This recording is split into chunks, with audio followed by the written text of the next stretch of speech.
Papa juga sekarang udah jauh bertanggung jawab sebagai ayah. Dan ada yang yang Paul salutin selalu adalah dia tuh selalu tanggung jawab untuk pendidikan anak-anaknya. Dan dia tuh sadar dia tuh Berbuat salah lah dulu. berbuat salah, dia tuh sadar dia buruk gitu. Dan dia juga minta maaf.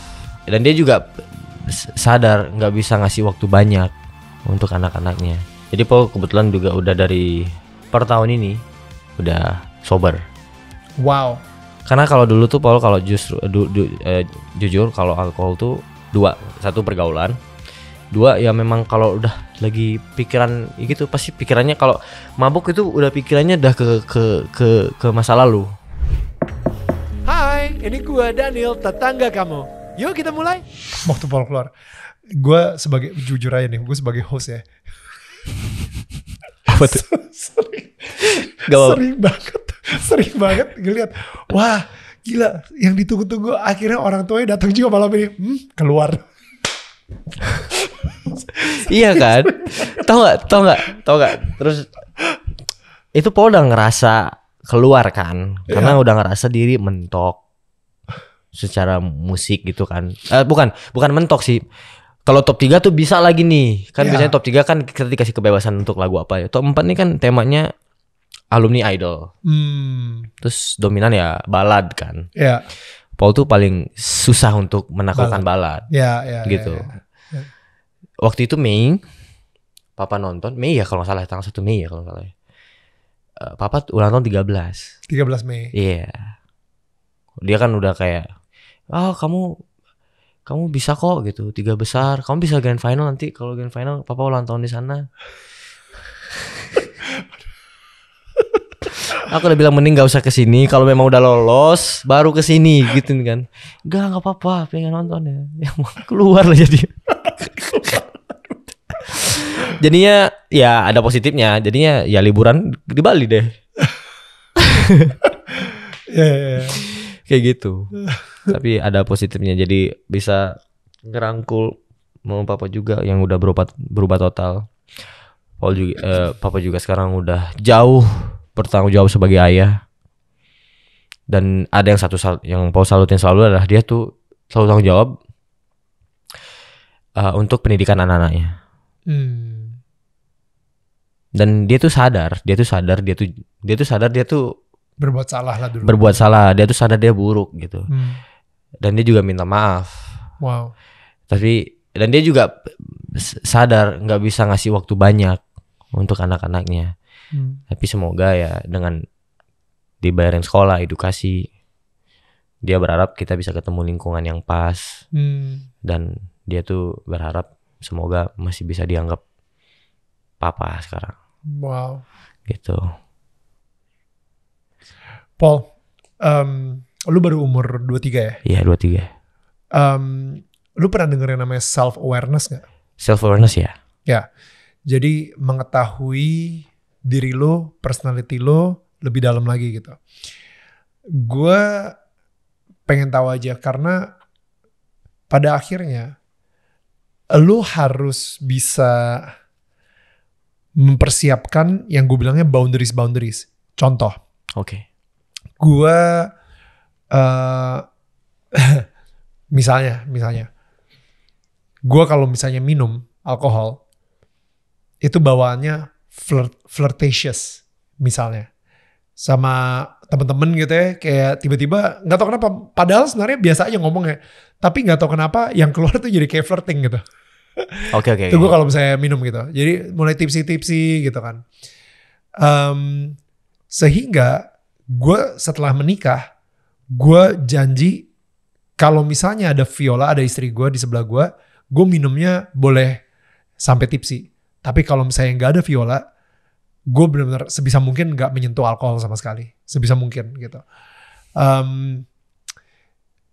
Kalau misalnya sampai menyentuh alkohol, kayak bisa di-push gitu, Nil gini segala, biasanya gue ada dua. Gue bilang, sorry gue lagi training maraton, gue gak bisa minum. Atau ya udah, gue cuma bisa minum dikit banget. Mungkin cuma dua teguk. Tapi gue gak bisa lagi nih, karena gue lagi minum obat apalah, gak tau, gue ngarang bebas. Jadi bahaya nih kalau misalnya gue minum banyak gitu. Oh, Nah, oke, orang kan oke. jadi gak enak gitu. Oh, mendingan jangan deh kalau gitu. Nah, karena apa? Itu menjaga diri gue sendiri karena gue tahu being self-aware, gue tahu kalau misalnya gue mabok, ini gak bagus buat pernikahan gue. Seperti itu. Oke, paham. Ngerti? Paham. Jadi gue kayak mensabotase diri gue sendiri untuk kebaikan bersama. Gitu. Ada lagi banyak banget ya hal-hal boundaries yang gue lakuin untuk mencegah supaya gue tidak menyesal besoknya. Live with fewer regrets. Itu sebisa mungkin gue lakuin. Jangan sampai ketika gue bangun tidur besoknya, aduh kenapa lagi gue ngelakuin itu lagi kemarin. You know, kenapa ini gara-gara gue minum alkohol deh. Akhirnya gue jadi ngomong sembarangan sama nih orang, jadi gak enak kan sekarang. Atau apa gitu. So many things yang... Iya. Begitu juga ketika gue lagi di sebuah hubungan, di pernikahan gue sama Viola gitu. Kadang-kadang yang keluar itu adalah trauma-trauma masa kecil gue. Yang kadang-kadang Viola bilang, loh kok gue diserang? Ini kayak Daniel masih perlu proses this thing dari masa kecilnya dia tentang gue dulu. Misalnya gue waktu kecil bokap gue selalu kerja, nyokap gue sibuk banget kemana-mana, dia ke salon lah, dia nge-gym, pokoknya as a ibu rumah tangga gitu, sehingga gue dikirim untuk ngeles Inggris, ngeles matematika, ngeles banyak banget les-les yang gue diiniin. Tapi ketika gue mau dijemput, itu gue dijemputnya lama banget. Jadi misalnya bisa 20 menit atau setengah jam, dan di momen tersebut tuh gue ngerasa kayak gue lagi ditinggalin, I'm being abandoned. Nah, jadi ada trauma-trauma dari masa kecil gue ketika istri gue ngelakuin sesuatu, gue yang kayak wait, you know, lu nggak akan ninggalin gue kan? Gue jadi kayak ngerasa takut ditinggalin gitu. Gue ngerasa karena takut, gue akhirnya nyerang duluan. Malah ya udah sebelum lu tinggalin gue ninggalin lu dulu. You know, ada hal seperti itu. Iya. It's ini adalah proses yang nggak akan pernah selesai karena ternyata banyak banget blind spot atau dysfunction yang ada di dalam diri gue yang selama ini gue kira normal, tapi ternyata it's gak normal buat hubungan gue sama istri gue. Ada gak hal-hal yang lu tahu tentang diri lu yang ternyata lu udah pelajarin dan kayak barusan yang gue ceritain ke lu gitu? Ada banget sih. Right. Jadi Paul kebetulan juga udah dari per tahun ini udah sober. Wow. Ya udah sober sih. Meskipun ya mungkin berapa puluh mili lah ya. Ya itu gak sober dong. Iya gitu kan. belum sober banget. Enggak, meskipun ada ya, gimana ya bilangnya ya. Udah habis itu ya pingin chaps ya. Udah chaps gitu. Cukup gitu ya. Gitu. Udah kayak karena Paul tahu tapi menurut Paul itu sober gak sih? Kenapa? Sober kali ya. Sober tipis lah ya. Tapi dikit banget sih. Dikit banget itu. Sober tipis. Nah, berarti ya udah bertipis lah bilangnya gitu ya. Enggak apa. Hey, you know what Paul? Enggak. Gua adalah orang yang percaya banget sama progression dan bukan perfection. Benar ya, itu progression. Jadi maksud gue the fact that kalau misalnya dulu lu minum itu kayak satu botol, setengah botol. Sekarang lu cuma minum berapa mili. It's a progress. Iya. Gitu. Jadi dan susah ya. Gimana ya bilangnya ya? Kadang tuh tiba-tiba sendiri tuh ke-trigger terus ke bawa mood terus kayak emosi gitu kalau nggak dapet kayak ya kayak nggak karuan. Ya. Iya. Di situ lo harus belajar self control. Tapi di sana sih ya yang gongnya tuh lo harus gimana caranya bisa nih berdamai gitu. Ya. Dan ya kebetulan juga punya teman juga yang selalu ngingetin juga. Wow. Ya kayak udahlah, apa sih yang kamu dapat gitu. Ya, aku bilang ya benar juga sih ya gitu. Terus ya, ya itu, bangga bos. Iya bangga. Hey, I'm very proud of it. Walaupun kita nggak pernah tahu kedepannya bakal ada tantangan apa lagi nih yang bakal datang serupa kayak apa kayak gitu. Tapi ya mau juga ngerasa sekarang. Bahkan Karati, manajer Paul, dia bilang, sabar kali dia tahun ini gitu kadang-kadang. Iya, sabar kali tahun ini gitu. Ya mau mencoba senyum, mengontrol diri. Wow. Karena kalau dulu tuh Paul kalau justru jujur kalau alkohol tuh satu pergaulan, dua ya memang kalau udah lagi pikiran gitu pasti pikirannya kalau mabuk itu udah pikirannya udah ke masa lalu. Udah pasti ke sana, Makanya ya ibu sama papa kalau udah tahu Paul kayak gitu nggak mau ngobrol. Ya. Nggak mau ngobrol kayak gitu. Karena lu akan jadi toxic sih. Iya benar jadi toxic. Emang ngerasa toxic. waktu itu toxic sih. Ngapain sih minum sih kayak gitu. Tapi gitu ya itu ya. Lu ngerasa bersalah atau lu lagi terbebani, akhirnya lu ngerasa jalan keluar lu adalah alkohol. Alkohol lu jadi orang yang toxic. Gara-gara lu orang toxic, lu jadi ngerasa orang yang merasa bersalah dan terbebani.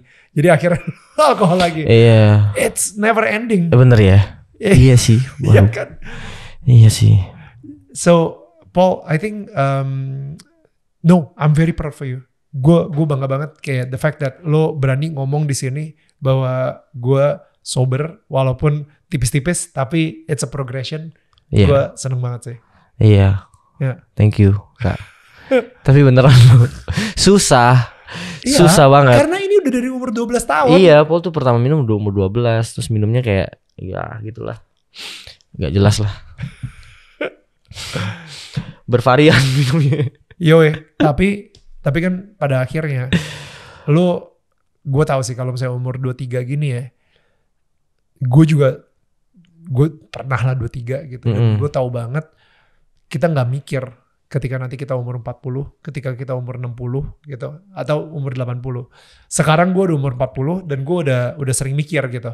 Wow, nanti Daniel umur 80 bakal berterima kasih sama Daniel yang umur 40 yang bisa menjaga diri atau mengorbankan kemauan dagingnya demi Daniel yang umur 80 gitu. Oh ya paham. Ya kayak dari gitu. kebutuhan nutrisi dan lain sebagainya. Misalnya atau bahkan olahraga.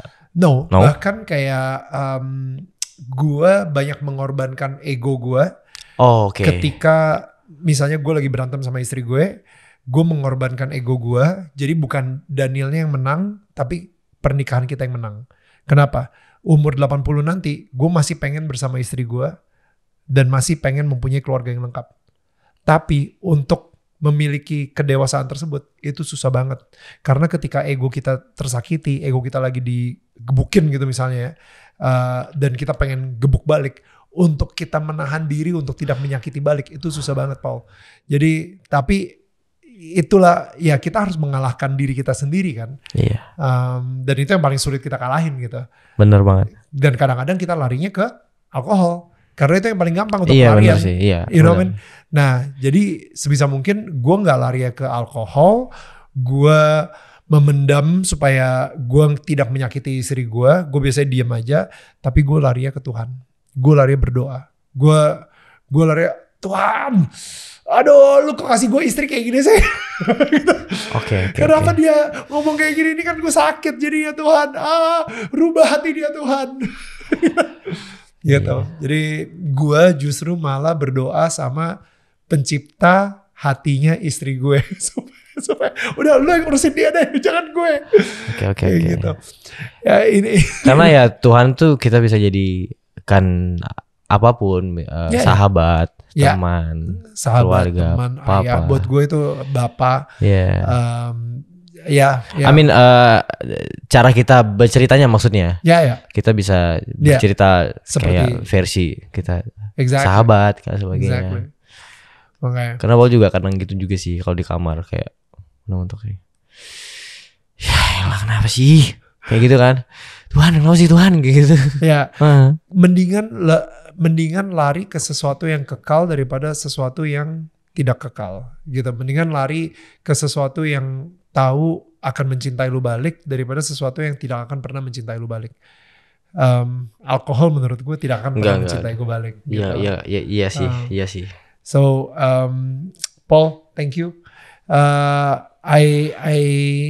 You know what? Gue benar-benar seneng banget sih kayak bisa ngobrol sama lu se-real ini, se-deep ini, dan Mudah-mudahan dari tadi obrolan kita itu justru bisa membawa healing buat lo.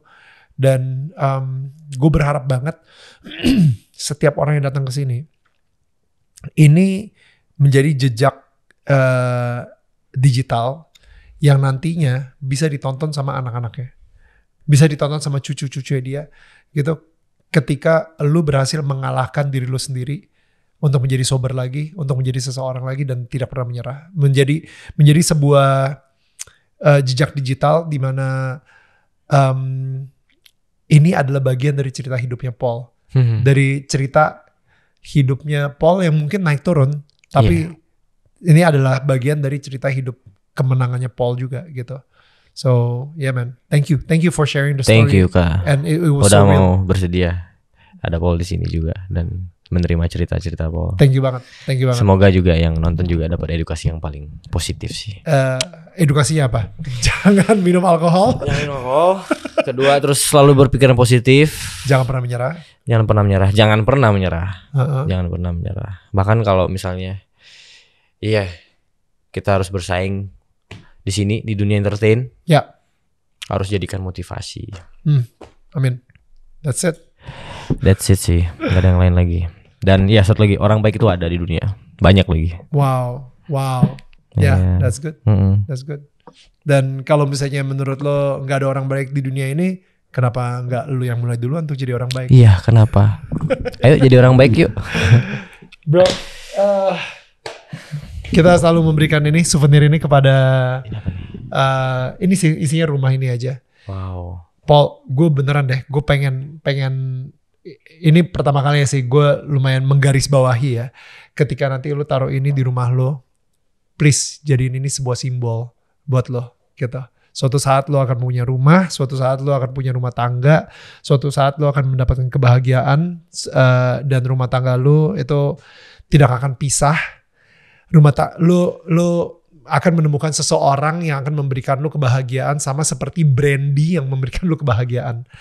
Lo akan menjadi seseorang yang dikenal pemutus, di mana keluarga lo mungkin orang tua lo itu nikah cerai, tapi lo akan menjadi seseorang yang akan nikah terus selamanya dan tidak akan pernah cerai gitu. Thank you bang. Ya, ini simbol itu. I really want you to when the time is hard, ketika pacaran susah, pernikahan susah, look at this house. Kalau misalnya lu butuh telepon gue, I will be there for you. Gue bakal support lu juga. Gue pengen banget lu menemukan kebahagiaan itu sih Paul. Ya. Paul janji deh nanti kalau misalnya udah ada jodoh nikah bakal ada ini di mejanya. Bukan udah dari sekarang ditaruh di meja. Ya maksudnya nggak, bahkan di hari nikah pun masih tetap Paul jadi ini. Thank you. As a reminder ya Paul ya. Thank you so much Paul. Thank you bro. Itulah gunanya tetangga saling menyangga bukan menyanggah. Kita akan ketemu lagi minggu depan. I hope you like this talk today. Bye bye. See you guys.